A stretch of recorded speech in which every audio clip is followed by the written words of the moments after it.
શિનોર પોલીસના નાક નીચે ગરાડી ગામે ચાલતા જુગારધામ પર એસએમસીની ટીમે રેડ કરી 10 શકુનીઓને 2 લાખ ઉપરાંતના મુદ્દામાલ સાથે ઝડપી પાડતા સ્થાનિક પોલીસની કામગીરી સામે અનેક સવાલો ઉઠવા પામ્યા છે।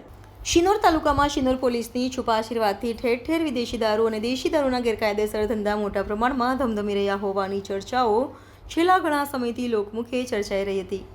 તેવામાં ગતરોજ એસએમસીની ટીમે શિનોર તાલુકાના ગરાડી ગામે શિનોર પોલીસના નાક નીચે ચાલતા જુગારધામ પર રેડ કરી 1,60,000 રોકડા રૂપિયા અને 10 મોબાઈલ ફોન જેની કુલ કિંમત ₹57,000 મળી કુલ ₹2,17,080ના મુદ્દામાલ સાથે 10 શકુનીઓને ઝડપી પડ્યા હતા, જેમાં જુગારની જગ્યાની દેખરેખ રાખનાર 2 ઇસમોનો પણ સમાવેશ થાય છે।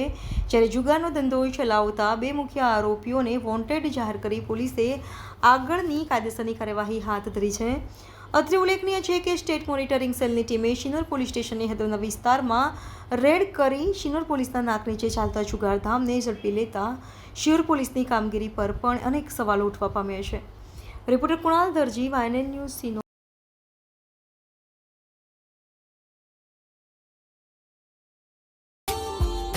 Subscribe now and press the bell icon. Never miss an update.